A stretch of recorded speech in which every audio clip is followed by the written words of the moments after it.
Bible మాట భలే భలే మాట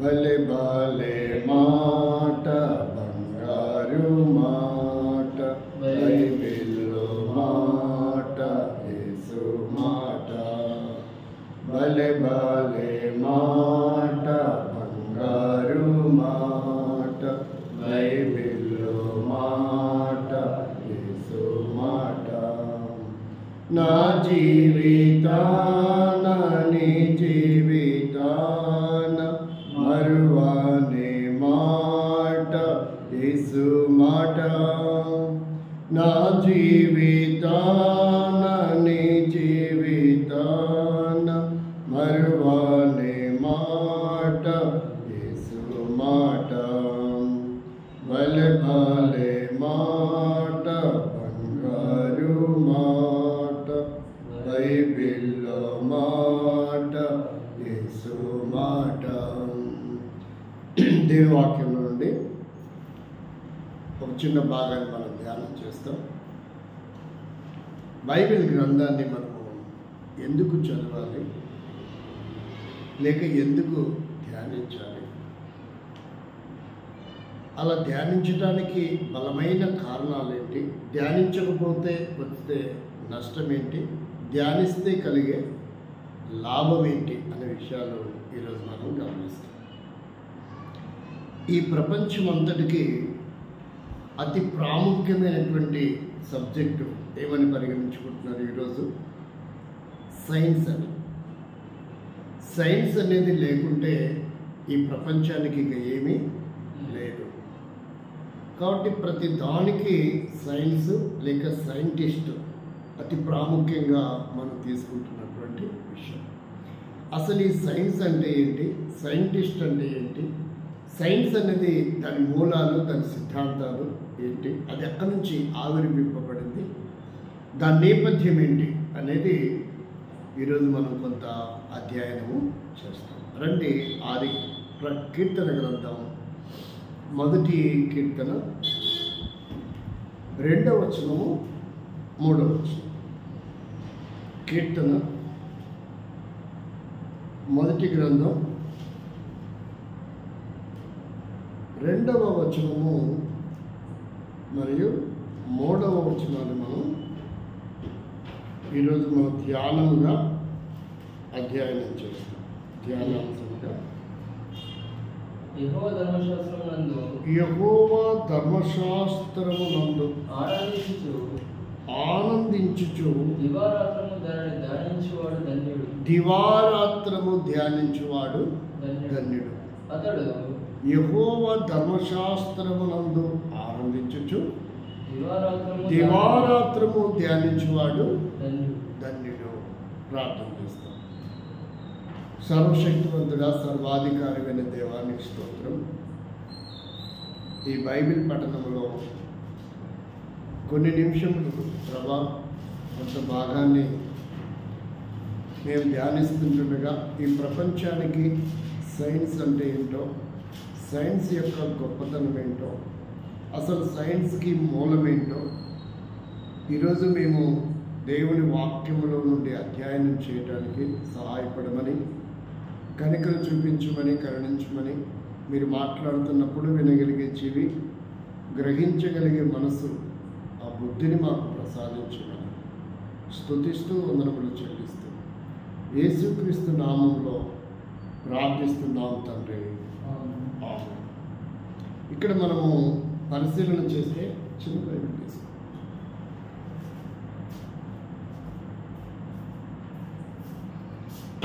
ఎందుకు అసలు బైబిల్ గ్రంథాన్ని ధ్యానం చేయాలి? ఏమని చెప్తున్నాడు? దివారాత్రములు ధ్యానించాలంట. ఏం చేయాలి? దివారాత్రములు ధ్యానించాలి. ఎందుకు అసలు దివారాత్రములు ధ్యానం చేయవలసినటువంటి అవసరం ఏంటి? ఇప్పుడు చూడండి, విద్యార్థుల దగ్గరికి మనం వెళ్తే స్కూల్లో సిలబస్ వింటారు, దాని తర్వాత మరలా సపరేట్గా ట్యూషన్ కూడా పేరెంట్స్ పెట్టిస్తారు. అదైన తర్వాత మరలా కొంతమందికి వారి ఉన్నతమైన స్థితికి వెళ్ళాలంటే ఈరోజు ప్రతిదానికి కోచింగ్ అనేది ఉంది. ప్రతిదానికి ఏముంది? ఫర్ ఎగ్జాంపుల్గా గురుకులానికి వైపు వెళ్ళాలంటే దానికి కూడా ఒక ఎంట్రన్స్ ఉంటుంది. తర్వాత కేంద్రీయ విద్యాలయంలోకి సీట్ రావాలంటే దానికి కూడా కోచింగ్ తీసుకుని ఒక ఎంట్రన్స్ ఉంటుంది. అలాగే ఐఐటి వైపు వెళ్ళాలన్నా, నీట్ వైపు వెళ్ళాలన్నా, ఇంజనీరింగ్ వైపు వెళ్ళాలన్నా దానికి కూడా ఖచ్చితంగా కోచింగ్ తీసుకొని ఒక ఎంట్రన్స్ అయితే రాయాలి. ఇప్పుడు అంతేకాదు ఒకవేళ టీచర్ వైపు వెళ్ళాలంటే కూడా దానికి కూడా ఏం రాస్తున్నారు? దానికి కూడా ఎంట్రన్స్ రాస్తారు. ఎలిజిబుల్ అవుతే మళ్ళీ టెట్ రాయాలి, మళ్ళీ డిఎస్ పడాలి. అంటే సిద్ధపాటు అనేది లేకుండా, కోచింగ్ లేకుండా డైరెక్ట్గా అటెంప్ట్ చేసి సాధించిన వ్యక్తుల లిస్టు చాలా తక్కువ ఉంటుంది. కోచింగ్ కొంతమంది నీట్ రాయాలంటే షార్ట్ టర్మ్ తీసుకునే వాళ్ళు ఉంటారు, వాళ్ళ సామర్థ్యాన్ని బట్టి. కొంతమంది లాంగ్ టర్మ్ తీసుకునే వాళ్ళు కూడా ఉంటారు. దేశ విదేశాలలో చదవాలంటే కొంత డబ్బు ఎక్కువ వాళ్ళు వేరే దేశాలలో కూడా చదివిస్తారు. అసలు వాడు పరమ ముగ్ధుడైనా మావాడు కూడా మెడిసిన్ చేస్తున్నాడు అని చెప్పించుకోవడానికి డబ్బుంటే 50 లక్షలు 60 లక్షలు పెట్టి సీట్ కొని కూడా చదివిస్తారా? చదివారా? అంటే చెప్పుకోవడానికి మావాడు కూడా మెడిసిన్ చేస్తున్నాడు అని చెప్పుకోవడానికి. వాడు విన్ అవుతారో లేదో తర్వాత విషయం. కాబట్టి అసలు ఎందుకు దివారాత్రములో మరి ఇంత ప్రపంచంలో ఇంత పరిజ్ఞానము, గ్రంథాల పరిజ్ఞానము, దేశ భవిష్యత్తు, ఇప్పుడు టెక్నాలజీకి వచ్చే వరకే ఏమొచ్చింది? ఏఐ టెక్నాలజీ డెవలప్ అవుతున్న దినాలు, ఏఐ టెక్నాలజీ డెవలప్ అవుతున్న దినము. కాబట్టి వీటన్నిటి ఉండగా బైబిల్ని ఎందుకు దివారాత్రములు ధ్యానించాలి? ఈరోజు చాలామంది యువతకు క్రైస్తవులు, తాత ముత్తాతల నుంచి క్రైస్తవులైనా, పాస్టర్స్ అయినా, బిషప్ల పిల్లలైనా బైబిల్ని ఖచ్చితంగా ప్రతిరోజు చదువుతున్నారు అనడానికి ఆధారాలు లేవు. కొంతమంది వార్తాపత్రికలు చదువుతారు, వీక్లీలు చదువుతారు, నవలలు చదువుతారు ప్రతిరోజు. ప్రింట్ మీడియాలో వార్తలు చూస్తారు, ఎలక్ట్రానిక్ మీడియాలో వార్తలు చూస్తారు ప్రతిరోజు. ఇక సీరియల్ చూసే అలవాటు ఉంటే ఖచ్చితంగా ప్రతిరోజు సీరియల్ చూస్తారు. కానీ ఖచ్చితంగా బైబిల్ చదువుతారు అనడానికి ఆధారాలు కనపడలేదు. ఎందుకని బైబిల్కి పట్ల అంత మక్కువ లేదు? బైబిల్ వాక్యంలో ఉన్న వాక్యానికి ఎందుకు అంత ప్రాముఖ్యత ఇవ్వడం లేదంటే వాక్యము, బైబిల్ యొక్క గొప్పతనము తెలియడం లేదు. అందుకే ఆ సమయాన్ని చాలామంది ఏం చేసుకుంటున్నారు? నిర్లక్ష్యం. ఏంట్రా ఎప్పుడు బైబిల్ చదివితే ఆ పుస్తకాలు చదువు, ఆ కోచింగ్ తీసుకో, కావాలంటే ఏమన్నా నీకు మెటీరియల్ తెచ్చిస్తాను అంటారు తప్ప బైబిల్ చదువు, బైబిల్ కొనిస్తాను అనేవాళ్ళు చాలా. అంటే బైబిల్లో ఏమీ లేదు అనుకుంటున్నారు. ఏమనుకుంటున్నారు? బైబిల్ అంటే ఏముంది లేదు, నల్లట్టల పుస్తకం అని కొంతమంది అంటే. బైబిల్లో మంచిది, నేర్చుకునేది లైక్ పెట్టలేదు కదా, అన్నీ చెప్తాడు. బైబిల్ నల్లట్టల పుస్తకమే కదా, ఆ ఛార్జింగ్ లోపల పెట్టండి. అసలు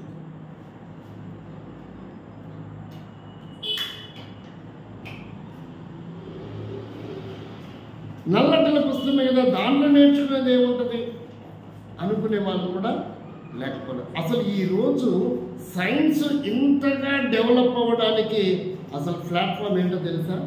బైబిల్. సైన్స్ ఇంతగా డెవలప్ అవ్వడానికి, సైంటిస్టులు ఇంతగా వారి ఫార్ములా కనిపెట్టడానికి బలమైన కారణం ఏంటంటే ప్లాట్ఫాము బైబిల్. ప్లాట్ఫామ్ ఏంటి? బైబిల్. బైబిల్లో రా మెటీరియల్ ఉంది. బైబిల్ ఏముంది? రా మెటీరియల్ ఉంది. బైబిల్లో సైన్స్కి అవసరమైన పదార్థం ఉంది. బైబిల్ సైన్స్కి పునాదులు వేసింది.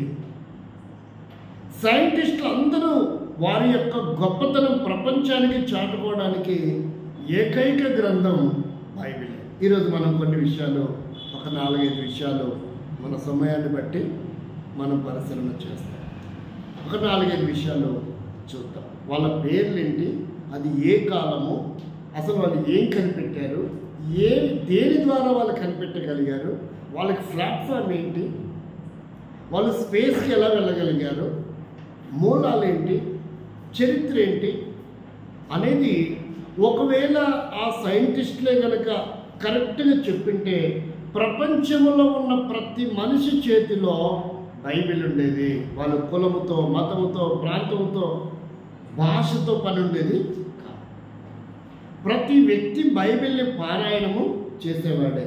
కానీ ఆ సైంటిస్టులు మేము బైబిల్ నేర్చుకున్నామని చెప్పలేదు. అందువలన సైంటిస్టులకి గొప్పతనం వచ్చింది, కానీ బైబిల్కి గొప్పతనము అణిచివేయబడుతూ వచ్చింది. అవునా కాదా అనేది ఈరోజు మనం బైబిల్లో పరిశీలన చేస్తాం. చదవండి. మొదటి వచనము ఏమని రాయబడింది? 3వ వచనము 2వ వచనం. యెహోవా ధర్మశాస్త్రమునందు ఆనందించుచు దివారాత్రము దానిని ధ్యానించిన వాడు ధన్యుడు అని రాయబడింది. అంటే ఇప్పుడు సైంటిస్టుల గురించి మనం మాట్లాడుతున్నాము కాబట్టి, అధ్యయనం చేస్తున్నాము కాబట్టి, అసలు ఈ విశ్వమంతా కలగజేసిన వ్యక్తి ఎవరు, ఆ విభుడు విధాత ఎవరు, ఆ సృష్టికర్త ఎవరు, ఈ స్పేస్ ఎలా వచ్చింది, ఈ సైన్స్కి అవసరమైన పదార్థం ఎక్కడి నుంచి కలిగింది, ఎవరు కలగజేశారు, దీనికి క్రియేటర్ ఎవరు, దీని నిర్మాణకుడు ఎవరు అనేది ఈరోజు మనం ధ్యానం చేస్తాం. ఇది చాలా పెద్ద సబ్జెక్టు, కానీ వీలైనంత వరకు అలా బ్రీఫ్గా త్వరగా మనం చూద్దాం. యోహాను సువార్త 1వ అధ్యాయము 1వ వచనాన్ని చదివితే, యోహాను సువార్త 1వ అధ్యాయము 1వ వచనం.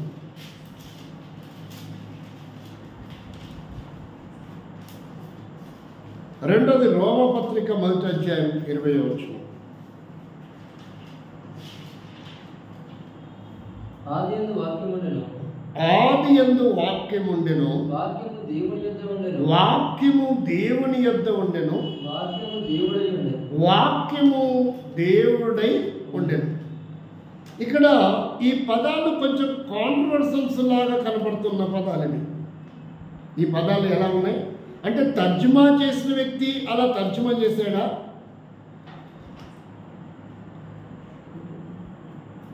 ఆంగ్లము వెర్బు వేరేలా ఉంటాయి, తెలుగు వెర్బ్స్ వేరేలాగా ఉంటాయి. కాబట్టి బైబిల్ని అధ్యయనం చేసేటప్పుడు ఈ వెర్బ్స్ కూడా మనం అర్థం చేసుకోవాలి.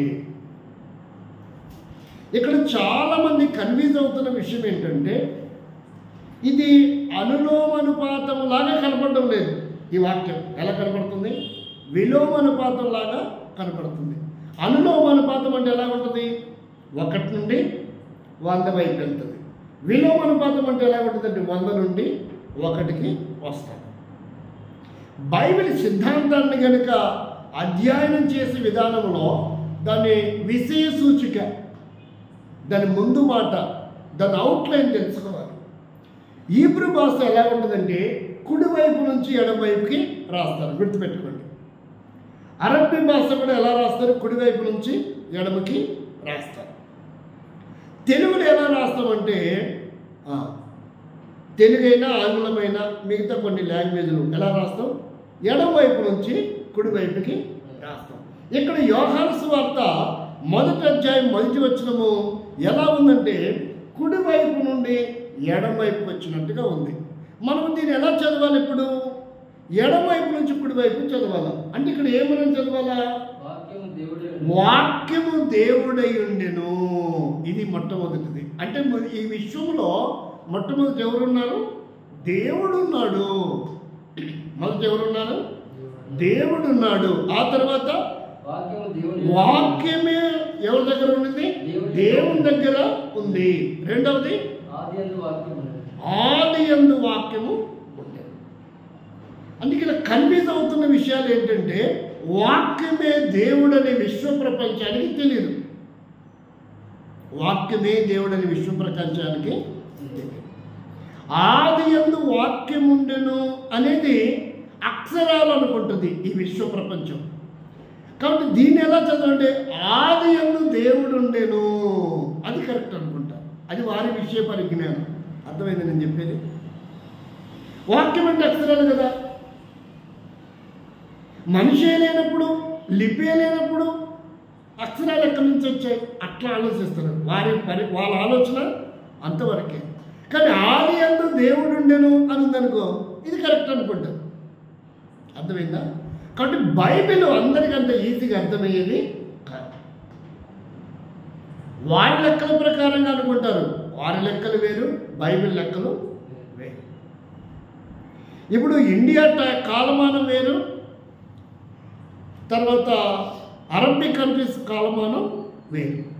అలాగే ఇండియా కాలమానం వేరు, ఆస్ట్రేలియా కాలమానం వేరు. అలాగే ఇండియా కాలమానం వేరు, అమెరికా కాలమానం కూడా వేరు. ఇప్పుడు ఇక్కడ రాత్రి 9 అయిందంటే అమెరికాలో ఉదయం 9 అవుతుంది. ఇవి కూడా తెలియకపోతే ఎట్లా? కాబట్టి ఈ విశ్వంలో కొన్ని ఉన్నాయి సమయాలు. అలాగే అరబిక్ కంట్రీస్కి కనుక మనం చూస్తే మనకు వారికి 2 గంటలు, 2.5 గంట, 3 గంటలు వ్యవధి డిఫరెన్స్గా ఉంటుంది.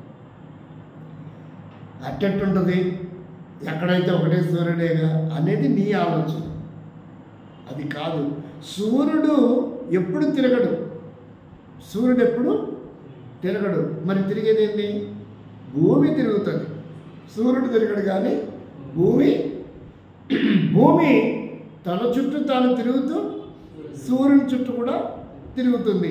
సూర్యుడు తిరగడు. ఉదయం ఏమో తూర్పున, సాయంకాలం ఏమో పడమర. అంటే భూమి తిరిగింది కానీ సూర్యుడు తిరగలేదు. కొంతమంది ఏమంటారు పొద్దు తిరుగుతుంది అంటే. ఇక్కడ ఏమంటారు తెలంగాణలో పొద్దు తిరిగింది అంటారు. పొద్దున్న తిరిగితే సూర్యుడు తిరగడు. తిరిగేది ఎవరు? భూమి తిరుగుతుంది. దాన్ని మనం ఏమంటాం? అది అక్షర జ్ఞానం ఉన్న వాళ్ళకి తెలుస్తుంది ఏం తిరుగుతుందని, భూమి తిరుగుతుందని విద్యార్థులకి. మరి మిగతా వాళ్ళకి, సాధారణమైన ప్రజలకి ఏం తెలుస్తుంది? పొద్దెక్కింది, పొద్దుపోయింది, పొద్దుగాలుగా, సాయంకాలం, ఇలా మాట్లాడతారు. అంటే వాళ్ళు సూర్యుడు తిరిగాడే అంటారు కానీ భూమి తిరిగింది అనేది వారికి తెలియదు. అంటే వారితో చదువు వచ్చిన వాళ్ళు కూడా ఏకీభవించకూడదు. కరెక్ట్ కదా? కాబట్టి ఇక్కడ ఏమంటాడంటే రోమపత్రిక 1వ అధ్యాయము 20వ వచనం చదివితే, రోమపత్రిక 1వ అధ్యాయం 20వ వచనం, ఆయన ఇప్పుడు దేవుడు ఏమైనాడు? ఆది యందు వాక్యం ఉండెను, వాక్యమే దేవుడు. ఇప్పుడు ఆయన అదృశ్య లక్షణములు, దేవుడికి ఎలాంటి దృశ్య రూపకంగా దేవుడు లేడు అని గుర్తుపెట్టుకోవాలి. దేవుడిని మనం ఎప్పుడు కూడా దృశ్య రూపకంగా చూడలేము. సైన్స్ ఏమంటుందంటే కనబడేదే పదార్థం అంటది. సైన్స్ వేరు, సృష్టికర్త వేరు. సైన్స్ అంటే అర్థం ఏంటంటే కనబడే పదార్థం. సైన్స్ దేని నమ్ముతుంది? కనబడే పదార్థాన్ని మాత్రమే నమ్ముతుంది. కనబడని దానిని సైన్స్ ఏం చేయలేదు, నమ్మలేదు. అలాగే భూమి మీద 2 రకాల ప్రజలు ఉన్నారు. ముఖ్యంగా మనం చూడాల, భూమి మీద ఎన్ని రకాల ప్రజలు ఉన్నారు? 2 రకాల ప్రజలు. ఎవరు వారంటే ఒకరు థీస్టు, రెండవ జాబితా ఎథీస్టు. మొదటి జాబితా ఏంటి? థీస్టు జాబితా. రెండవ జాబితా ఏంటి? ఎథీస్టు. అంటే ఒక జాబితా దేవుడు ఉన్నాడు అని నమ్మేది ఒక జాబితా అయితే, దేవుడు లేడు అని నమ్మేవారు కూడా ఒక జాబితా. అర్థమవుతుందా? దేవుడు ఉన్నాడు అని నమ్మేది ఒక గ్రూప్ ఉంటే ఒక జాబితా అయితే, దేవుడు లేడు అనేది మరొక జాబితా కూడా మనం విశ్వ ప్రపంచంలో చూస్తున్నాం. కాబట్టి ఇక్కడ మనం గమనించవలసిన విషయాలు ఏంటంటే, అయితే ఇది ఎలాగ సంభవించింది అనడానికి ఈ యోహాను సువార్తలోనే 3వ వచనంలో మనం చూస్తాం. ఆ దేవుడు, మొట్టమొదట ఉన్న దేవుడు, ఈ స్పేస్ని, ఈ విశ్వం అంతటిని ఎవరు క్రియేషన్ చేశారో ఇక్కడ రాయబడింది. కలిగి ఉన్నది ఏదియో ఆయన ఆయన అంటే ఆయన నువ్వేమని పేరు పెడతావు? విభుడు అంటావో, విధాత అంటావో, భగవంతుడు అంటావో, సృష్టికర్త అంటావో, దేవుడు అని పిలుస్తావో, దైవం అని పిలుస్తావో, నువ్వు ఎలా పిలుచుకుంటావో ఆయన లేకుండగా అని రాయబడింది బైబిల్లో. ఇట్లా ఈ ప్రపంచంలో ఉన్న అన్ని గ్రంథాలలో ఇలాంటి మాటలు లేనే లేవు. గ్రంథాలు ఉండొచ్చు, గొప్ప గొప్ప గ్రంథాలు ఉండొచ్చు, మంచిదే. ఎన్నో యుగాల కింద గ్రంథం ఉండొచ్చు, మంచిదే. ప్రతి గ్రంథంలో ఉన్న మంచిని మనం స్వీకరిస్తాం, ప్రతి వ్యక్తిలో ఉన్న మంచిని మనం స్వీకరిద్దాం. మనం ముందు మనుషులుగా పుట్టాం, కులాలుగా పుట్టలేదు. కొంతమంది అంటారు నేను పలానా కులంలో పుట్టాను, కొంతమంది అంటారు పలానా మతంలో పుట్టానంటారు. అది నాన్ సెన్స్, ఆ పదమే నాన్ సెన్స్. మనం పుట్టుకతో అబ్బాయిగా కానీ అమ్మాయిగా కానీ పుట్టాం. పుట్టుకతోనే మనం చదువుతో పుట్టలేదు, పుట్టుకతో మన వస్త్రంతో పుట్టలేదు. అర్థమవుతుందో లేదా?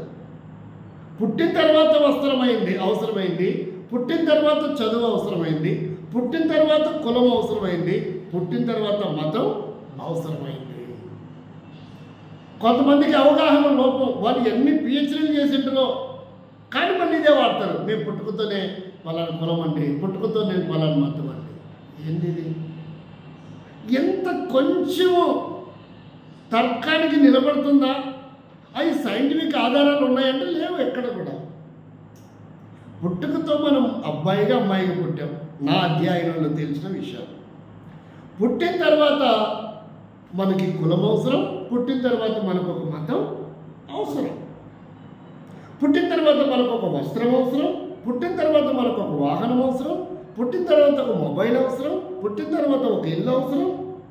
అంతేనే కదా? ఇవన్నీ పుట్టిన తర్వాతనే మనమంటూ ఉంటేనే ఇవన్నీ అవసరం. మనమే లేకపోతే ఈ అవసరాలే లేవు. కానీ ఈరోజు మతానికి ఉన్న అలవాటు ఏంటంటే మనిషిని చంపడానికే పనికి వస్తుంది. అది మతము ఎప్పుడు కూడా మనిషిని చంపుతుంది. మానవత్వము మనిషిని ప్రజ్వలింపచేస్తుంది. మానవత్వం మనుషుని సమానంగా చూస్తుంది. మానవత్వం మనుషుల్ని కలుపుకోలు చేస్తుంది. మానవత్వం దేశ సమగ్రతను చాటింపాలా అనే ఆలోచన మానవత్వానికి మాత్రమే ఉంటుంది. అందుకే మహనీయులు మహానుభావులు కవులు ఏం చెప్పారంటే దేశం అంటే మట్టి కాదు. ఇప్పుడు చెప్పండి, ఇప్పుడు దేశం అంటే ఎవరు? మనిషి అనేవాడు ఉంటేనే దేశం అవసరం.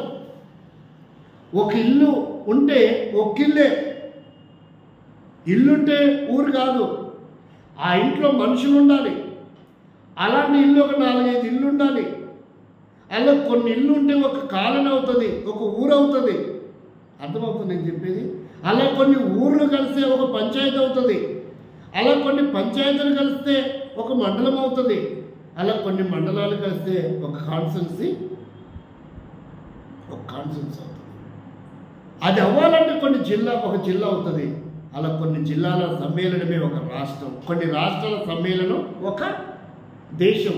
అంటే ఇవన్నీ భవనాలకు ఉండి కాదు ఇవన్నీ వచ్చేది. ఇవన్నీ ఎదగాల ఉండాలంటే ముందు ఎవడు ఉండాలా? మనిషి ఉండాలి. ఎంత చిన్న లాజిక్ అండి ఇది. 1000 ఇల్లుంటే సుఖం ఏముంది? ఆ ఇంట్లో మనిషి ఉండాలా? మనిషిని బతికించండి అంటే ఏం బతికించుకోవాలనుకుంటున్నారు కొంతమంది? మతాన్ని బతికించుకోవాలనుకుంటున్నారు. ఏం బతికించుకోవాలా? అది అదే బతుకుతుంది. దాన్ని ఎవడు బతికించాల్సిన అవసరం లేదు. ఇప్పుడు మనం బతికించుకోవాల్సిన అవసరం ఎవరు? మనుషులు బతికించుకోవాలా. అమ్మ నా కూతురు ఒంట్లో బాగాలేదు, చిన్నదే, ప్రాణం పోయేటట్టుంది, మా దగ్గర డబ్బు లేదు, ఎవరైనా డొనేట్ చేస్తారా? ఎవరైనా సహాయపడతారా? దేనికోసం? మతం బతికించుకోవడానికా? ఎవరు బతికించుకోవాలి? ముందు మనిషిని బతికించుకోవాలి. నేను చెప్పనండి, నేనైతే భారతదేశంలో ఎన్నో మతాల సమ్మేళనం ఉంది, కానీ ఒక 3-4 మతాలు కౌంటింగ్లోనే కనపడట్లేదు. కనపడవు అవి ఎప్పుడు, వాటికి ఎప్పుడు వివాదాలు రావట్లేదు. బౌద్ధానికి, జైనానికి, సిక్కుకి, జురాస్ట్రీకి వాటికి ఎప్పుడైనా కనపడుతున్నాయి అవి? ఎప్పుడైనా వివాదం వస్తుందో సమాజంలో? లాయర్ గారిని అడగండి. ఎక్కడైనా ఒక్కడైనా నమోదైనాయా వాళ్ళవి? ఇకపోతే హిందుత్వము, ఇస్లామీ, క్రైస్తవం ఇవి మాత్రమే వివాదాస్పదంగా మారుతుంది. ఎందుకని మరి నాకు అర్థం కాదు. అలా హిందుత్వము మనుషుల్ని చంపుతూ ఉంది, ఇస్లామీ మనుషుల్ని చంపడానికి చంపుతుందా? క్రైస్తవము మనుషుల్ని చంపుతుందా? బలవంతంగా మత మార్పిడి అంటే అసలు ఎవరు చేస్తున్నారు? బలవంతంగా చదివియటం, బలవంతంగా పలికియటం, ఇది బలవంత మత మార్పిడి అంటే.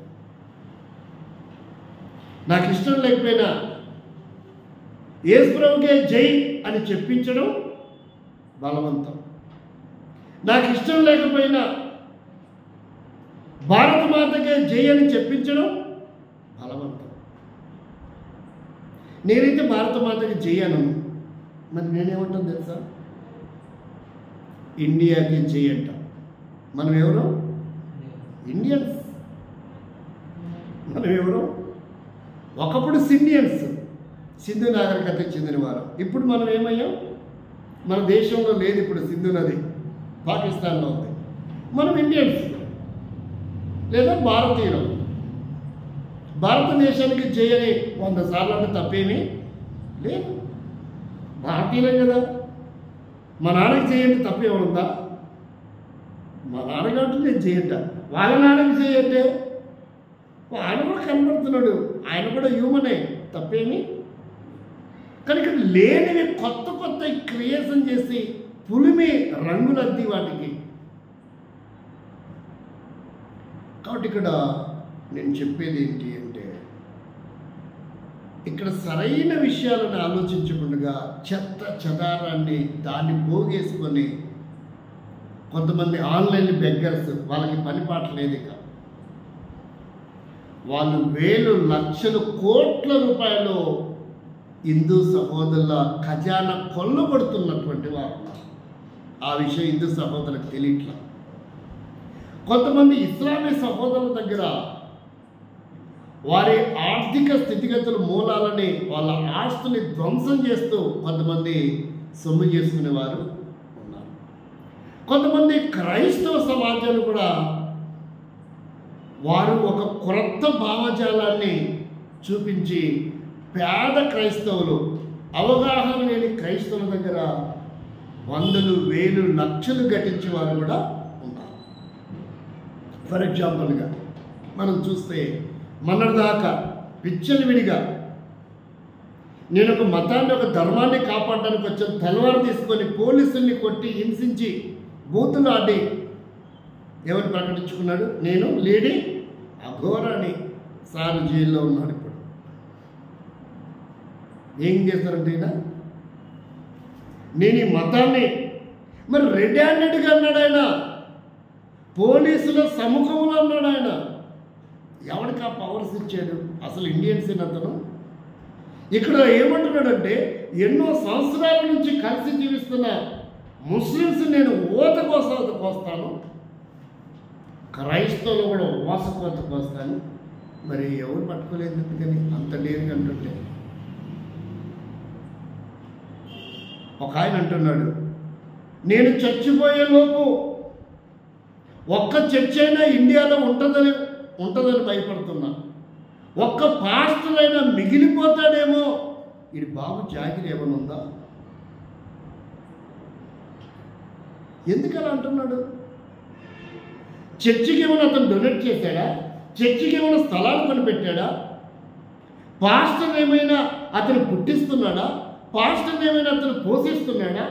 వారి యోగక్షేమం ఏమైనా చూస్తున్నాడా? ఒక్క పాస్టర్ అయినా బతుకుతాడేమో, ఒక్క చర్చ్ అయినా మిగిలిపోతుందేమో అంటున్నాడు. ఒకవేళ అంతే పవర్ ఉంటే అదే మనిషికి ఒక్క మసీదైనా మిగిలిపోతుందేమో, ఒక్క ముస్లిం అయినా మిగులుతాడేమో ఇండియాలో అనమనండి. రాత్రికి రాత్రే మళ్ళీ ఆ నోరు పలుకుతుండగానే ఎందుకు అనలేకపోతున్నాడు? ఎందుకు అనడు? చూసారా? అంటే ఇవన్నీ మతాల మధ్యలో ఏం చేస్తున్నారు కొంతమంది ఆన్లైన్ బెగ్గర్స్, చిచ్చులు పెట్టి ఫ్రెండ్షిప్ వాళ్ళు దావతం చేసుకుంటారు, మనల్ని పిలుస్తాం వెళ్తాం. మనం ఫ్రెండ్షిప్ ఏదైనా చేసుకుంటే వాళ్ళు కూడా వస్తారు. ఇప్పుడు ఇఫ్తార్ చేస్తారండి, అందరు పోతారు, రాజకీయ నాయకులు కూడా పోతున్నారు. మరి ఇది ఎందుకు వాడుతున్నారు ఇట్లా? రాజ్యాంగంలోనే ఉన్నప్పుడు నువ్వెవడు? నీ జులుమేంటి ఇక్కడ? అసలు నువ్వు గ్రహాంతరవాసిగా రాజ్యాంగం చెప్పిన దాన్ని ఫాలో అవుతున్నారు. దానికి లా అండ్ ఆర్డర్ ఉంది, దానికి హైకోర్టు ఉంది, సుప్రీంకోర్టు కూడా ఉంది, ప్రధానమైన ధర్మాసనమై ఉంది. మరి ఏ ఉద్దేశంతో అంటున్నాడు? అందుకనే అవగాహన రాహిత్యము, మత ఛాందస్సముతో నింపబడి ఎవరిని లేకుండా చేయాలనుకుంటున్నారు? మనుషుల్ని. ఏంటిది? మనిషి అనేవాడు లేకపోతే మతంతో పని ఏముంది? ఇంకా మనిషే లేకపోతే మతం ఉంటుందా? క్షేత్రమే లేకపోతే ఇతరమే ఆడేస్తామండి, ఎక్కడ పంట పండిస్తాం? కాబట్టి ఇక్కడ మనం అధ్యాపకుడే లేకపోతే,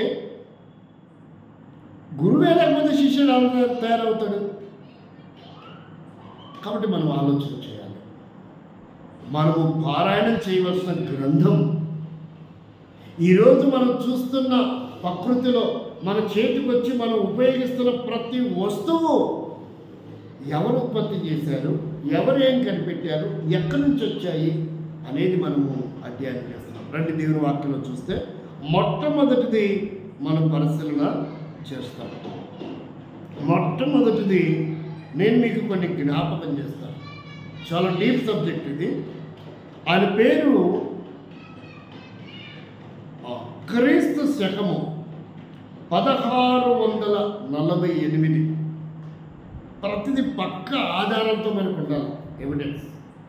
క్రీస్తు శకము 1648లో సర్ ఐజాక్ న్యూటన్, ఏం పేరు ఆయన పేరు? ఆయన పేరేంటి? సర్ ఐజాక్ న్యూటన్ ఏం కనిపెట్టాడు? ఐజాక్ న్యూటన్ కనిపెట్టింది ఏంటి? ఐజాక్ న్యూటన్ చెప్పిన మాట ఏంటిది? అది బైబిల్లో ఉంది. ఆయన సొంతంగా క్రియేట్ చేయలేదు. ఇందాక చెప్పాను కదా, ప్రతి సైంటిస్ట్కి ఏం కావాలి? ముడి సరుకు కావాలి, రా మెటీరియల్ కావాలి, పదార్థం కావాలి. పదార్థమును మిశ్రమం చేస్తే అది కెమిస్ట్రీ, ఒక కొత్త ఐటము వస్తుంది. ఇప్పుడు తమలపాకు ఏ కలర్ ఉంది? మన భారతదేశానికి చాలా ప్రాముఖ్యమైంది తమలపాకు. రెండవది చున్నం, మూడవది ఒక్క. ఈ మూడు వేరు వేరు కలర్లు ఉన్నాయి. కానీ నోట్లో వేసుకొని ఊస్తే ఏమవుతుంది? కెమిస్ట్రీ అవుతుంది. ఆ మూడు కలర్లు కాకుండా ఒక కొత్త కలర్ ఏమవుతుంది? ఉత్పత్తి అవుతుంది. అదే సైన్స్. దాన్ని ఏమంటారు? అంటే కొన్ని పదార్థాల మిశ్రమము ఒక కొత్త పదార్థాన్ని పుట్టిస్తుంది. అంటే ఇవి ఉంటే ఎర్రగా వచ్చిందా, ఇవి లేకుండా ఎర్రగా వచ్చిందా? అది కలరు. అర్థమైంది నేను చెప్పేది? అంటే ఇప్పుడు సైన్స్ అంటే అర్థం ఏంటిది? ముందు ఉండాలి కొన్ని, ముందు ప్రకృతిలో, స్పేస్లో ప్రకృతిలో కొన్ని ఉంటేనే అవి కలిపితే ఏమేం కలిపితే ఏ కలర్ వస్తుంది అనేది తెలుస్తుంది కదా. ఇప్పుడు మనం చూడండి, ఏం కనిపెట్టాడు ఆయన, ఏం చెప్పాడు ఆయన అంటే యోబు గ్రంథం 26వ అధ్యాయము 7వ వచనం. బైబిల్ ఎందుకు అంతగా ధ్యానం చేయాలి? యోబు గ్రంథం త్వరగా చదవండి. 26వ అధ్యాయము 5వ వచనం, 7వ వచనం. సారీ,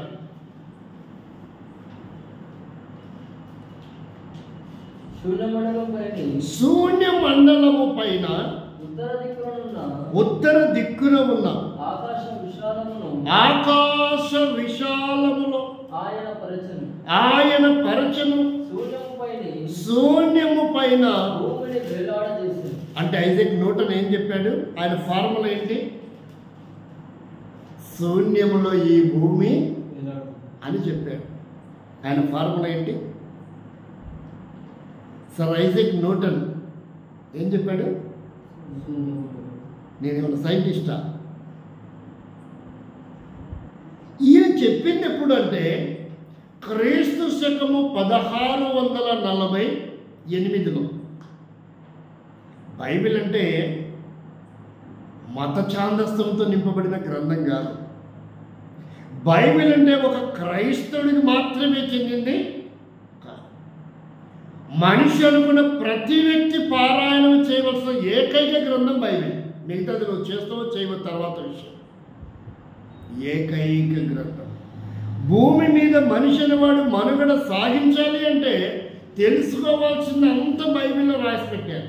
బైబిల్లో దేవుడు రాయించాడు. ఇప్పుడు చదివాం కదా, ఏమని?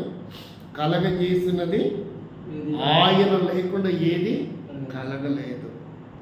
మరి సైన్స్ ఎక్కడి నుంచి వచ్చింది? ఆ కలిగిన దానిలో నుండే వచ్చింది సైన్స్. ఆ కలిగిన దానిలో నుండే వచ్చింది సైన్స్. అంటే బైబిల్లో ఉన్నదాన్ని పబ్లిక్కి ఎవరు చెప్పారు? ఇప్పుడు చెప్పండి. ప్రపంచానికి తెలియపరిచింది ఎవరు? Sir Isaac Newton.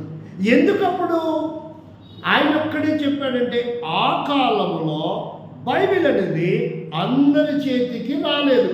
అర్థమైంది? ఇప్పుడు ఈరోజు విరివిగా దొరుకుతున్నంత ఈజీగా ఆ దినాలలో బైబిల్ అనేది లేదు. ఒకవేళ అది 17వ శతాబ్దానికి 16వ శతాబ్దానికి కనుక మనం ఆలోచన చేస్తే అప్పుడు కేవలము ఒక్క ప్రోపు చేతులు మాత్రమే బైబిల్ ఉండేది. ప్రోపులు ఎంతమంది ఉంటారు? ఒక్కడే. అంటే బైబిల్ అప్పుడు ఎంతమంది దగ్గర ఉండేది? ఒక్కడి దగ్గరనే ఉండేది. దానిని వేరే విధంగా సేకరించి తెలుసుకోవాలి తప్ప ప్రతి పౌరుడి చేతిలో ఆ దినాల బైబిల్ లేదు. కాబట్టి అందరికీ ఆ విషయం తెలియదు. సైంటిస్టులు అందరూ బైబిల్ని పారాయణం చేసిన వాళ్ళే. బైబిల్కి వ్యతిరేకంగా ఏ ఫార్ములా, ఏ సైన్స్ అనేది లేదు. ఏం చెప్పాడు ఆయన? మరలా చూడండి. మరి యోబు గ్రంథం ఎప్పుడు రాయబడిందో తెలుసా? క్రీస్తుకు పూర్వము 1400 కాలంలో రాయబడింది. అంటే ఈ మాట సర్ ఐజాక్ న్యూటన్ చెప్పింది ఎప్పుడు? 1648 అయితే మరి ఇది ఒరిజినల్ ఉంటే జీరాక్స్ వస్తుందా? జీరాక్స్ అంటే ఒరిజినల్ వస్తుందా? ఒరిజినల్ ఉంటేనే జీరాక్స్. మరి బైబిల్ ఒరిజినల్. ఒరిజినల్ ఎప్పుడు ఉందంటే క్రీస్తు పూర్వం 1400 కాలంలో బైబిల్లో రాయబడింది. అంటే నేటికి అది ఒక 1700, 1650, ఇది ఒక 1400. మొత్తం ఎంత అయింది? దాదాపుగా 3000 సంవత్సరాల పూర్వమే ఈ వాక్యం బైబిల్లో. ఇప్పుడు చెప్పండి. కొంతమంది మూర్ఖులు అంటున్నారు బైబిల్లో ఏముంది, నల్లటి పుస్తకంలో ఏముంది, నేర్చుకోవడానికి ఏముంది? వాడికి అరికాళ్ళ కూడా మెదడు లేదనిపిస్తున్నారు. అరికాళ్ళ కూడా ఉంటే అట్లనే మాట్లాడతారు. బైబిల్ అంటే ఏంటో తెలిస్తే కదా. కాబట్టి 3000 సంవత్సరాలు, దాదాపుగా 3500 చెప్పాలి యాక్చువల్గా అయితే. ఇప్పుడు 25, 2000, అది 1650. కాబట్టి 3500 సంవత్సరాల క్రితం రాయబడిందంటే బైబిల్ ఎంత గొప్పదో చూడండి. అందుకే దీన్ని మనం అనుదినం ఏం చేయాలా? ధ్యానం చేయాలి. అందుకే అనుదినం ధ్యానించిన వాడు ఏమవుతారంట? ధన్యుడు. సర్ ఐజాక్ న్యూటన్ కూడా ధ్యానించాడు కాబట్టి ప్రపంచానికి ఆయన ఏమయ్యాడు? ధన్యుడయ్యాడు. ఇది మొదటి. రెండోదిగా చూడండి. రెండోదిగా మనం చూస్తే అది ఎప్పుడు అంటే 1543 ఏ కాలానికి చెందింది? 1500 క్రీస్తు శకం. 1543 అంటే క్రీస్తు శకము 1543లో నికోలాస్ కోపర్నికస్ అనే సైంటిస్ట్. ఏం పేరు? అని పేరు నికోలాస్ కోపర్నికస్ అనే సైంటిస్టు. ఆయన ఏం కనిపెట్టాడు, ఆయన ఏం ఫార్ములా ఇచ్చాడు ఈ ప్రపంచానికి అని కనుక మనం గమనిస్తే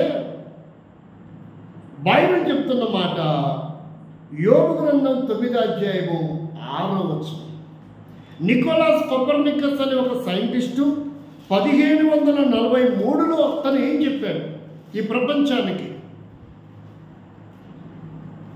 యోగ గ్రంథం 9 భూమిని దాని స్థలములో నుండి కదిలించువాడు ఆయనే. అంటే ఇప్పుడు భూమి తిరుగుతుందా తిరగట్లేదా అని ఎవరు చెప్పాడు?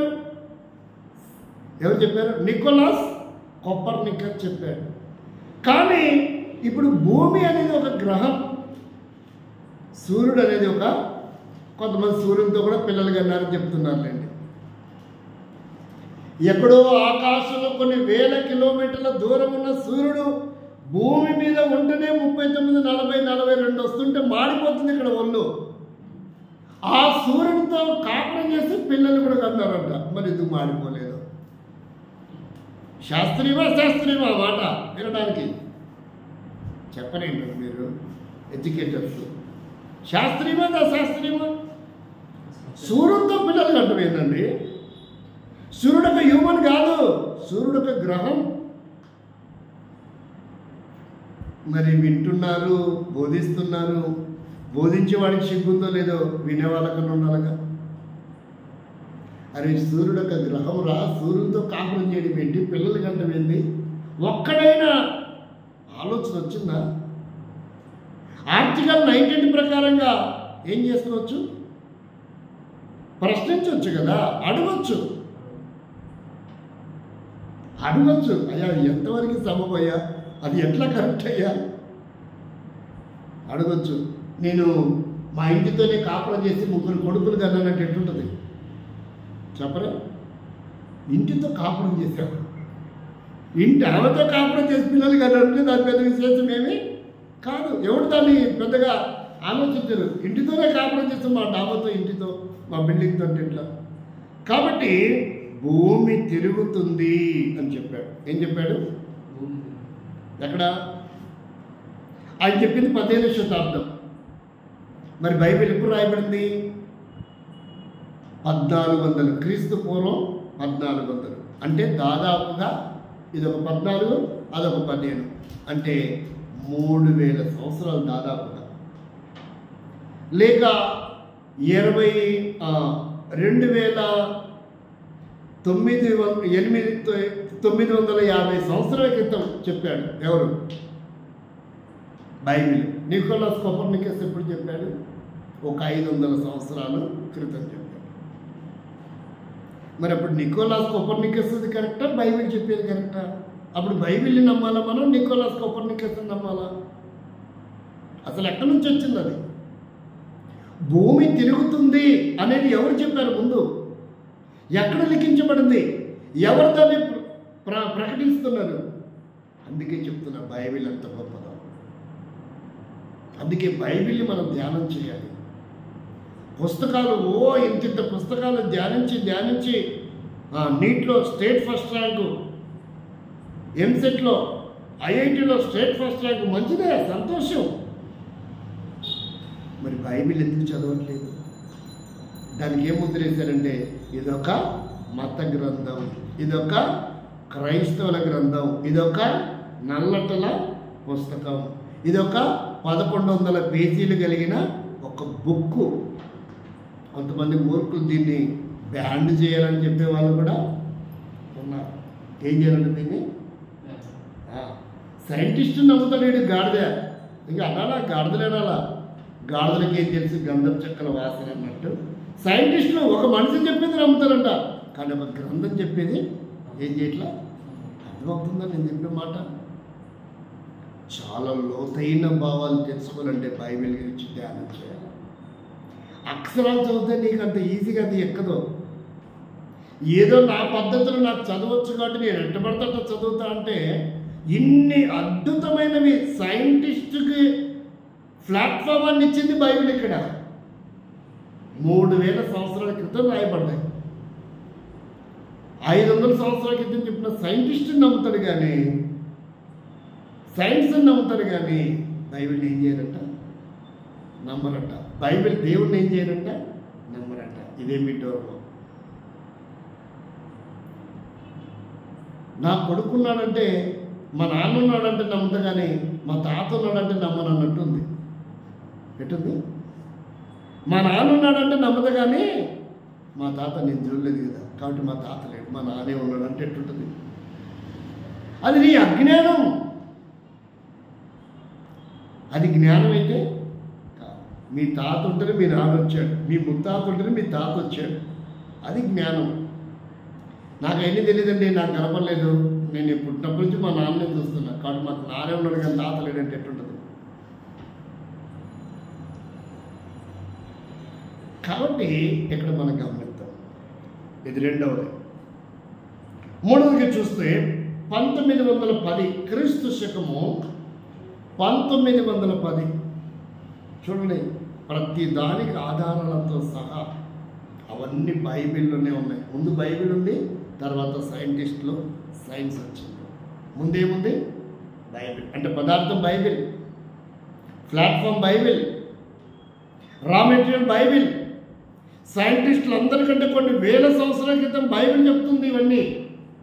మరి సైంటిస్టు నమ్ముతూ సైన్స్ నమ్ముతూ బైబిల్ ఎందుకు నమ్మట్లేదు అనేది దేవుడు నా హృదయంలో పెట్టినటువంటి వేదన. వేదన వేరు, ఆవేదన వేరు. ఆవేదన ఏం చేస్తుంది? అనర్థాలకి దారి తీస్తుంది. వేదన ఏంటిది? ఒక మనిషిని ఆలోచింప చేస్తుంది. అయ్యా నా బాధ ఇదయ్యా, నువ్వు కూడా బాగుపడితే, నువ్వు కూడా మేలు పొందితే, నువ్వు కూడా త్వరగా ఇలా. కాబట్టి ఏం చెప్పాడంటే, ఈయన పేరు 1610 గెలీలియో టెలిస్కోప్ను కనిపెట్టాడు. ఆయన పేరేంటి? సైంటిస్ట్ పేరు గెలీలియో. ఏం పేరు? గెలీలియో. నువ్వు చిన్నప్పటి నుంచి వింటున్న వాక్యం చెప్పాడు ఎవడన్నా? పాస్టర్ గారు, సేవకుడు ఎవడని చెప్పాడా? ఏందయ్యా అవుతలేదు. ఆయన సైంటిస్ట్ పేరేంటి? 1611 గెలీలియో ఏం కనిపెట్టాడు? టెలిస్కోప్ను కనిపెట్టాడు. మరి టెలిస్కోప్ను కనిపెట్టే గెలీలియోని గొప్పగా చెప్తాడు, కానీ గెలీలియోకి అభిమానం అవుతాడు, కానీ గెలీలియోని పూజించుకుంటారు, కానీ పటాన్ని పెట్టుకొని. మరి బైబిల్ ఏం చెప్పిందో, ఎప్పుడు చెప్పిందో చూడండి. బైబిల్లో టెలిస్కోప్ కనిపెట్టక మునిపే బైబిల్ ఏం చెప్తుందంటే, దేవుని వాక్యాన్ని చూస్తే యోబు గ్రంథం 25 అధ్యాయం. యోబు గ్రంథం అంత ఈజీ పుస్తకం కాదు, చాలా డీప్ పుస్తకం, డీప్ సబ్జెక్ట్ యోబు గ్రంథంలో ఉంది. 25 అధ్యాయము 5వ వచనం. ఆయన దృష్టికి చంద్రుడు కాంతి గలవాడు కాడు, నక్షత్రములు పవిత్రమైనవి కావు, మరి నిశ్చయముగా. కాబట్టి ఇక్కడ ఏమంటాడంటే, టెలిస్కోప్ను కనిపెట్టినప్పుడు చంద్రుడు ఎవరు కాదంట? స్వయం ప్రకాశుడు కాదు. చంద్రుడి గురించి ఎప్పుడు తెలిసింది? చంద్రుడు స్వయంగా ప్రకాశించేవాడు కాడు. టెలిస్కోప్ కనిపెట్టిన తర్వాత చెప్పాడు. మరి బైబిల్ ఎప్పుడు చెప్తుంది?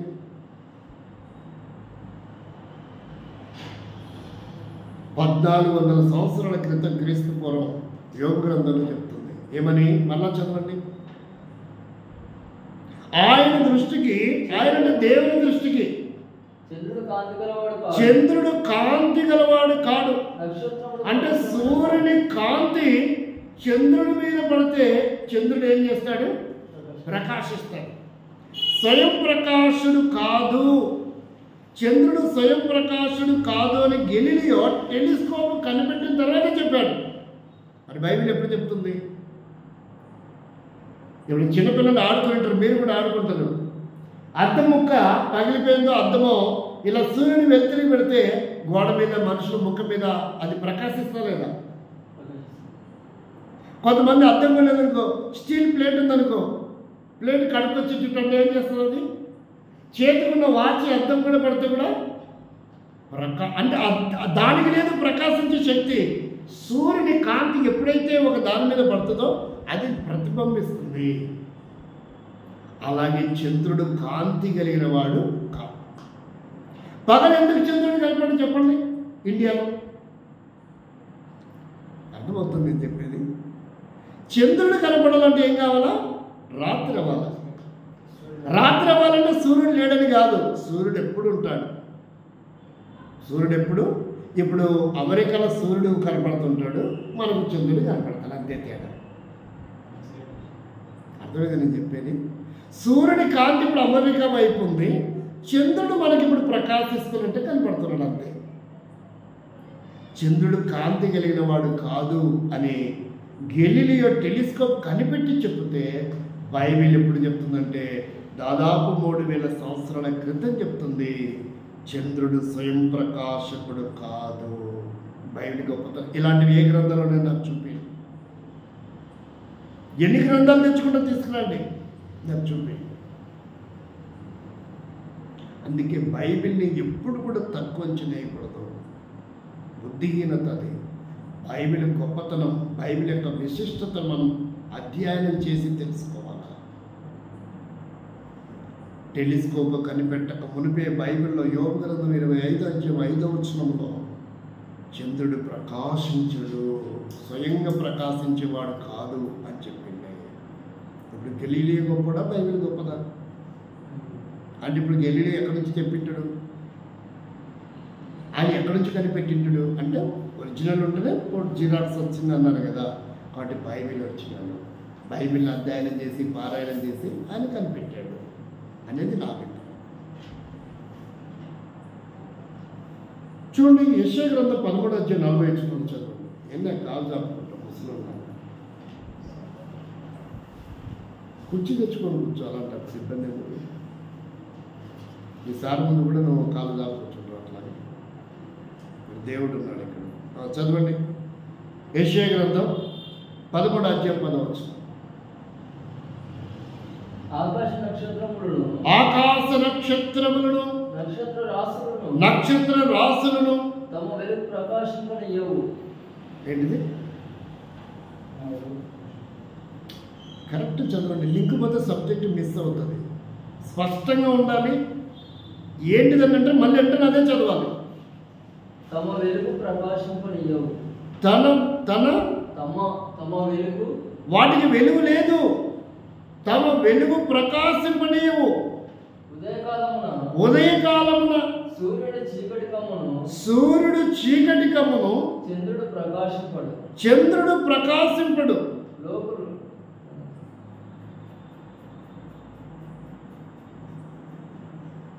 గంట పడుతుంది, అది ఎందుకు ఆగిపోయింది? బ్రేక్ అయింది, సబ్జెక్ట్ మిస్ అవుతుంది. కాబట్టి ఏమంటున్నా అంటే వాటికి ఆ శక్తి లేదు. దాన్ని ప్రకాశింపచేసే వ్యక్తి ఒక వ్యక్తి. ఇప్పుడు పబ్లిక్ వీధి దీపాలు ఉన్నాయి, వాటిని ఏమని పిలుస్తారు?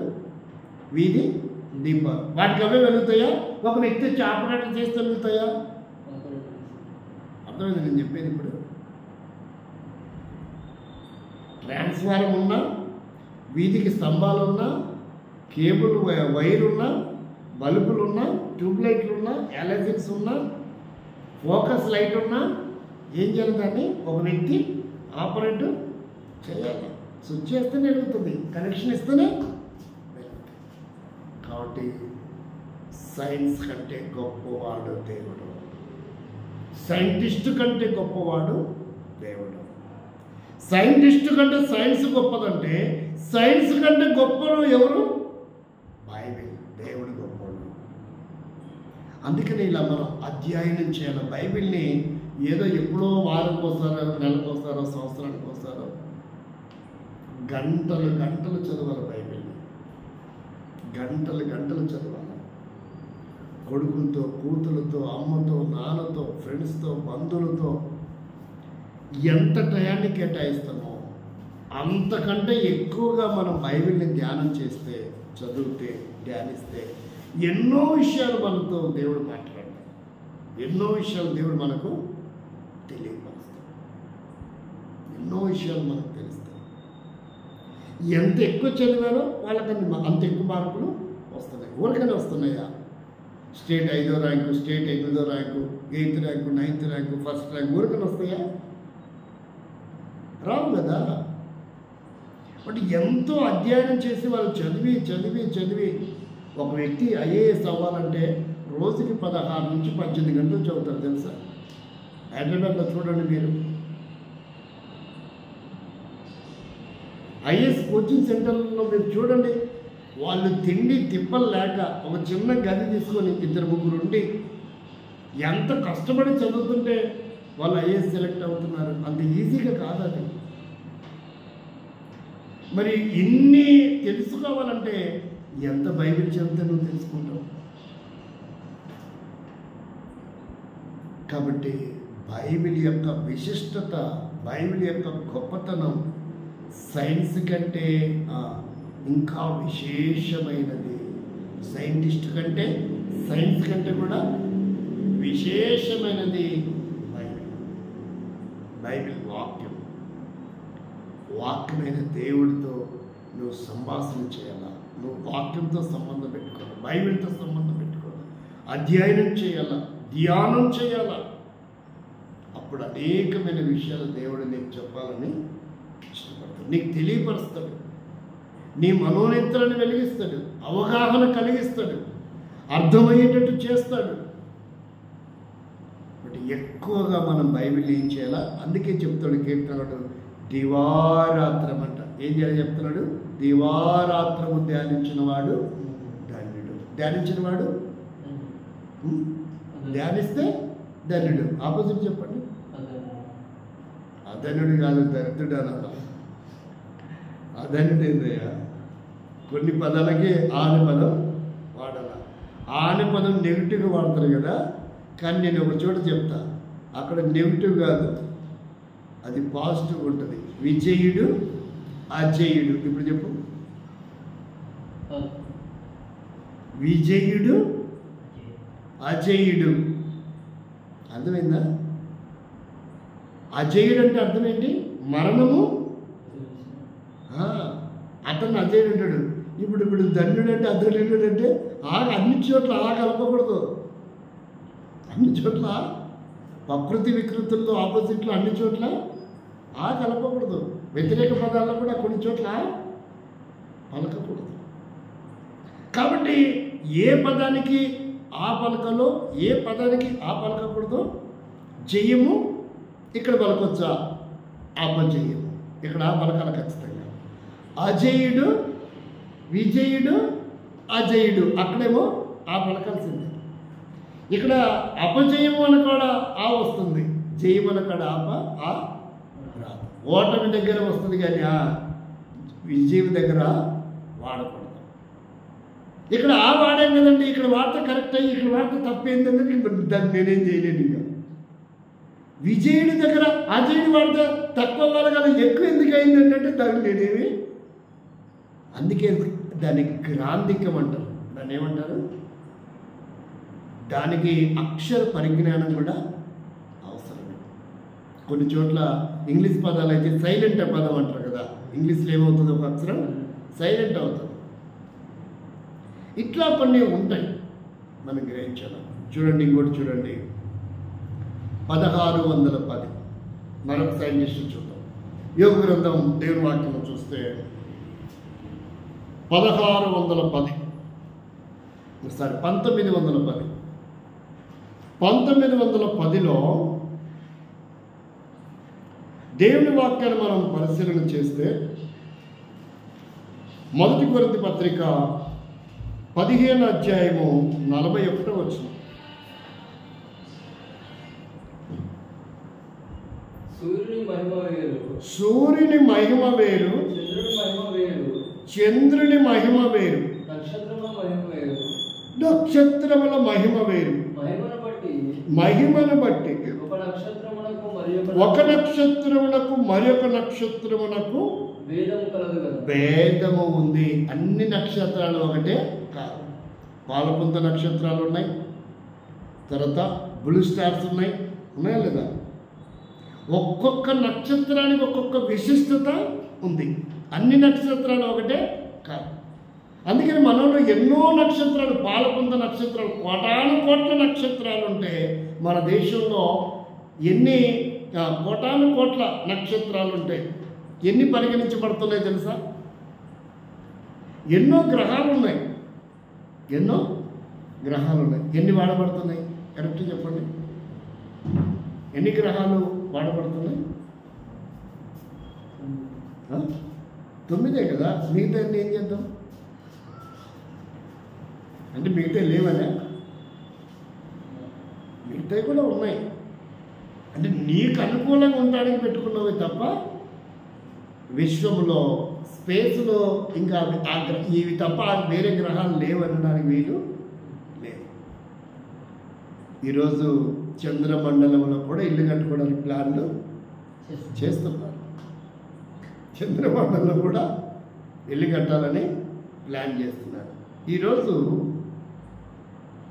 ఇండియా నుంచి దుబాయ్కి ఫ్లైట్ 3 గంటలు వెళ్తే ట్రైన్ కూడా 3 గంటలే వెళ్ళేటట్టు సముద్ర మార్గాన్ని ఏర్పాటు చేస్తుంది. అంటే ఇక్కడ నుంచి ట్రైన్ వెళ్తే సముద్రంలో ఆ పైప్ లైన్లో ఒక పైపులో ట్రైన్ వెళ్తుంది, ఒక పైపులో అక్కడ నుంచి ఆయిల్ దిగిపోతుంది మనకి. చూసారు? ఆ మార్గం జల మార్గం అంటారు దాన్ని. ఏమంటారు దాన్ని? ఎన్ని మార్గాలు ఉన్నాయి మొత్తం? 4-5 ఎన్ని మార్గాలు చెప్పు? 4 ఏంటండి? 4 అని చెప్పారు కదా. 4 ఏంటంటే చెప్పాలి. 1 ట్రైన్ మార్గం, రోడ్డు మార్గం, సిప్పులు ఎలా అంటే జల మార్గం, వాయు మార్గం. ఎన్ని మార్గాలు? ప్రస్తుతానికి ఎన్ని మార్గాలు? తర్వాత ఇంకే మార్గాలు తయారవుతాయి, కొత్త కొత్త చెప్పలేము. ప్రస్తుతానికి 4 మార్గాలు. వాయు మార్గం, ఇండియాకి వచ్చింది ఎవరు? Vasco da Gama. ఏ మార్గం నుండి వచ్చాడు? జల మార్గం కనిపెట్టిన పితామహుడు వాస్కోడి గామా. వాడి జల మార్గం ద్వారా వచ్చాడు. అది కనిపెట్టడం వల్ల ఇండియాకు వాణిజ్యం ఏమైంది? పెరిగింది. ఎగుమతులు దిగుమతులు. అంటే అక్కడి వస్తువులు మన వస్తువులు అక్కడికి పంపడం. కాబట్టి ఒక మార్గము తయారవుతే వాణిజ్యం పెరుగుతుంది. రెండవది ఏం పెరుగుతుందంటే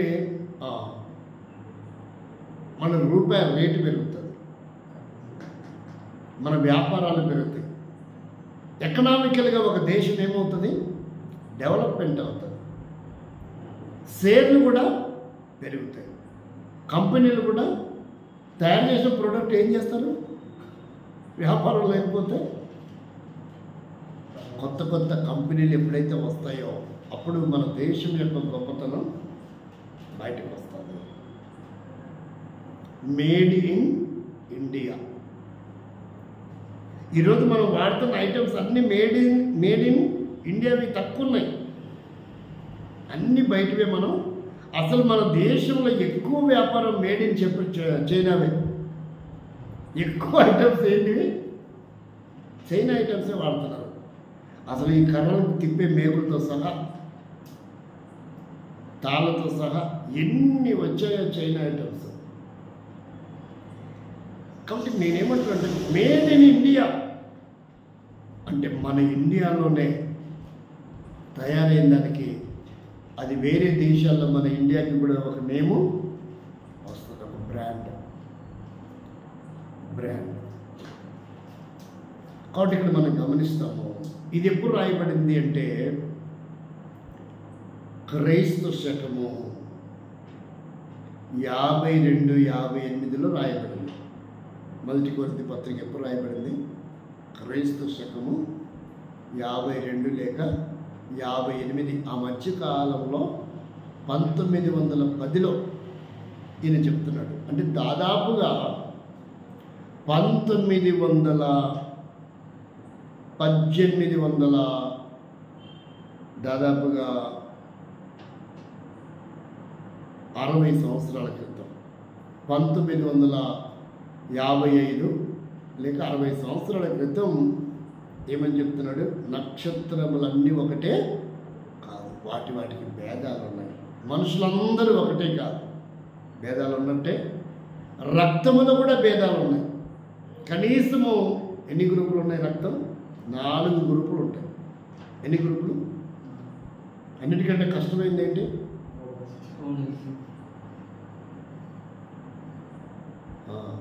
ఏబి ఒకటి, ఓ ఒకటి, ఏ ఒకటి, బి ఒకటి. ఇక ఏ మనిషిలోనైనా ఇవే ఉంటాయి. ఇప్పుడు నేను భారతదేశంలో బ్రాహ్మణ కులంలో పుట్టాను, నాకు రక్తం పోయింది కాబట్టి ఇప్పుడు బ్రాహ్మణ కులమోడిదే రక్తం ఎక్కించండి, గ్రూప్తో పని లేదంటే ఓకేనా? నేను దస్తాను దెబ్బకే. అర్థమైంది నేను చెప్పేది? వాడు ఎనకలోడైనా, డక్కలోడైనా, బుడిబుక్కలోడైనా, ట్రైబలోడైనా, లంబాడో, ఎవరైనా కానీ గ్రూపు కావాలి. కులంలో మతంతో పని ఇక్కడ లేదు. రక్తానికి ఏం కావాలా? ఒకడు బతకాలంటే ఆరోగ్యకరమైనది కావాలి, సేమ్ గ్రూపే కావాలి. అంతేనండి, ఇంకేమనుందా? అక్కడ కులం పనిచేయదు, మతం పనిచేయదు. నువ్వు బ్రతకాలి అనుకుంటే ఎవరిదైనా ఆరోగ్యకరమైనది సేమ్ గ్రూప్ రక్తం కావాలి, అంతే. మీరు ఆడ కులం పెట్టుకుంటే ఎట్లుంటుంది, ఆడ మతం పెట్టుకుంటే ఎట్లుంటుంది? ఐడియల్ని చూడండి. టెక్నాలజీ ఇంత డెవలప్ అవుతున్నా కూడా ఇంకా ఒక 1000 ఏళ్ళు వెనక్కి దిగజారిపోతున్న దరిద్రత ఈ భారతదేశంలో విరాజిల్లుతున్న విషయం. భారతదేశంలో ఇంకా ఆచారాలు, అలవాట్లు, మూఢనమ్మకాలు, కులాలు, మతాలు కొట్టుకు చేస్తున్నాయి తప్ప దేశాన్ని ఆ ఉన్నత శిఖరం మీదకి తీసుకొని వెళ్ళే పరిస్థితులు అయితే జరగట్లేదు. కాబట్టి మనం అర్థం చేస్తున్నాం. చివరిగా చూడండి, దేవుని వాక్యంలో ఒక అద్భుతమైన విషయం రాయబడింది. పరిశీలన చేస్తే ఎందుకు మనం దివారాత్రులు ధ్యానించాలి? 1918లో క్రీస్తు శకం ఎప్పుడది?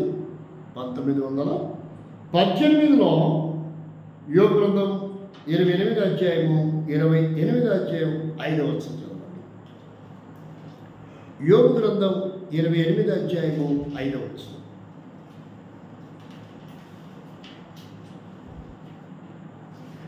భూమికి ఉష్ణోగ్రత ఉంది అని ఒక సైంటిస్ట్ చెప్పాడు.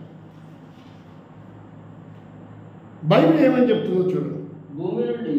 భూమి నుండి ఆహారము పుట్టును, దాని లోపల భాగము అంటే చల్లగా ఏసీలాగా ఉందని చెప్తుందా బైబిల్? భూమికిలో ఏముందని చెప్తుంది?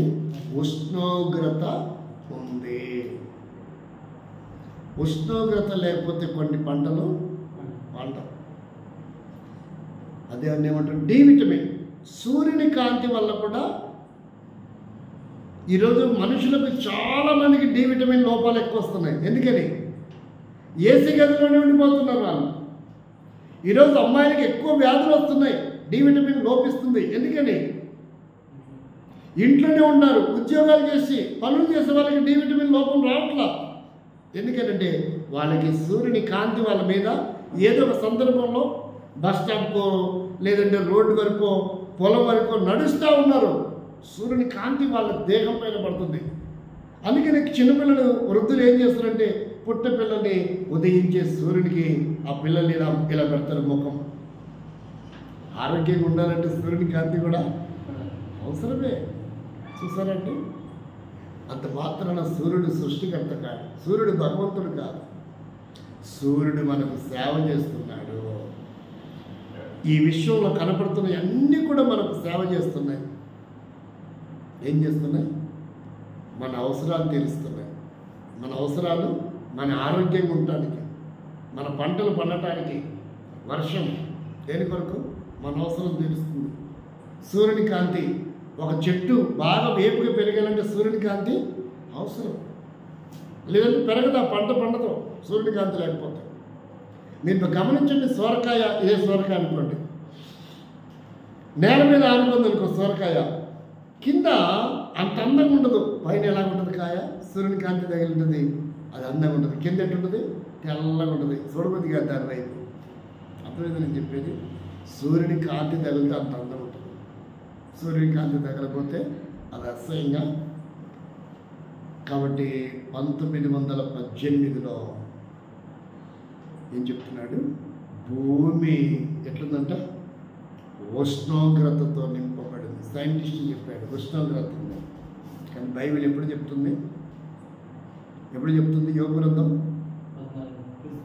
క్రీస్తు పూర్వం 1400 కాలంలో భూమి ఉష్ణోగ్రత కలిగి ఉంది, వేడిగా ఉంది, అగ్నిమయముగా ఉంది.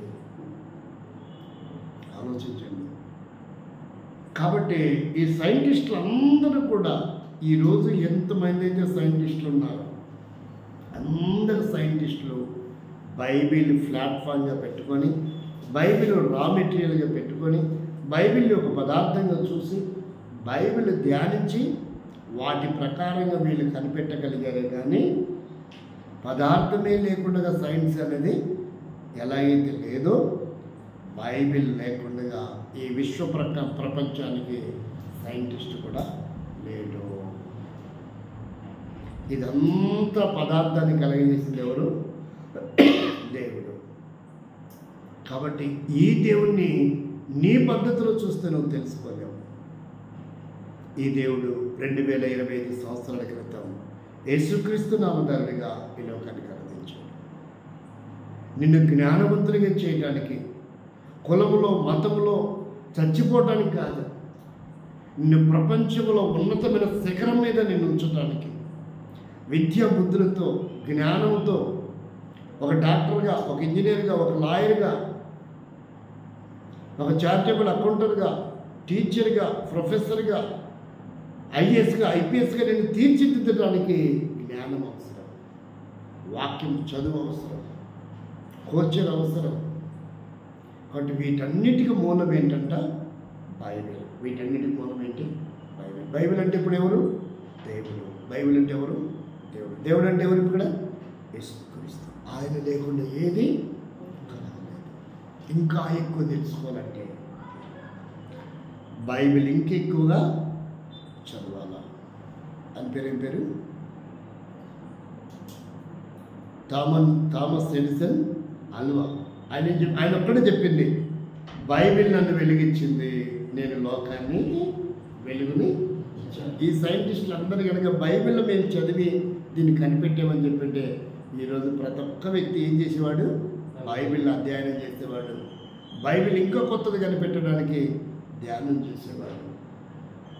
బైబిల్ ఒక మత గ్రంథంగా మార్చేశారు. ఇవాళ బైబిల్ని ఒక కుల గ్రంథంగా మార్చేశారు. ఇన్ని అద్భుతమైన విషయాలు చెప్తున్న బైబిల్ సైంటిస్టులు అందరికంటే కొన్ని వేల సంవత్సరాల క్రితమే చెప్తుంది బైబిల్. కాబట్టి ఇంకా నువ్వు దాన్ని ఏం చేయాలంట? ధ్యానిస్తే నువ్వు సక్సెస్ అవుతావు, ఉన్నతమైన స్థాయికి నువ్వు వెళ్తావు, పరిజ్ఞానంతో నింపబడతావు, వివేకంతో నింపబడతావు. నీ జీవితం, నా జీవితంలో అజ్ఞానము వెలిగి వైదొలిగిపోతుంది, జ్ఞానము చేత మనం నింపబడతాం. అలా జరగాలంటే మనం ఏం చేయాలంట? ఈ వాక్యమును దివారాత్రులు మనం ఏం చేయాలా? ధ్యానించాలా. ధ్యానించిన తర్వాత ఏమవ్వాలా? 3వ వచనం చదవండి. కీర్తన 1 కీర్తన 3వ వచనం. 1 కీర్తన 3వ వచనం. చదివితే సరిపోదు, ధ్యానిస్తే సరిపోదు. ఎవరైతే ధ్యానిస్తారో వారి జీవితంలో ఏం చేస్తారో, ఏమవుతారో రాయబడింది ఇక్కడ. అతడు ధ్యానించిన వ్యక్తి, ధ్యానించిన స్త్రీ, ధ్యానించిన పురుషుడు, కులము మతంతో సంబంధం లేదు ఇక్కడ. నీటి కాలువలో ఎవరైనా నాటబడిన చెట్టు వలె, ఆకువాడక తన కాలమందు ఫలమిచ్చే చెట్టు వలె అతడు చేయనదంతయు. అంటే నీ జీవితంలో ప్రతిదీ సఫలం అవ్వాలంటే ఏం చేయాలని చెప్తుంది బైబిల్? దివారాత్రం ధ్యానించాలి. అంటే మనం ధ్యానించినందువల్ల మనం ఎలా ఉన్నాం, వాళ్ళు ధ్యానించినందువల్ల సైంటిస్టులు అయ్యారు, అంతే తేడా. వాళ్ళు ధ్యానించారు, చరిత్రలో వారికంటే ఒక పేజీ ఏర్పరచుకున్నారు, వాళ్ళు అక్కడున్నారు, మనం ధ్యానించక ఇక్కడున్నాం. ధ్యానించి చరిత్ర పుటలోకి వారు ఎక్కారు. ధ్యానించక మనం ఇలా ఉన్నాం. బైబిల్ అంటే ఏంటో, బైబిల్ గొప్పతనం ఏంటో, వాక్యం ఏంటో, ఇది ఒక కులము, ఒక మతంగా చూడకూడదు. నువ్వు ధ్యానిస్తే నీ విశిష్టత ఉన్నత శిఖరం మీదకి దేవుడు నీ జీవితాన్ని, నీ కుటుంబాన్ని, వంశాన్ని తీసుకొని వెళ్తాడు. నువ్వు చేసేదంతా కూడా ఏమవుతుందంట? సఫలమవుతుంది, సక్సెస్ అవుతావు. ఆ రీతికి దేవుడు మనకు సహాయము చేయనుగాక. ఒకరి నుంచి ప్రార్థన చేస్తాం.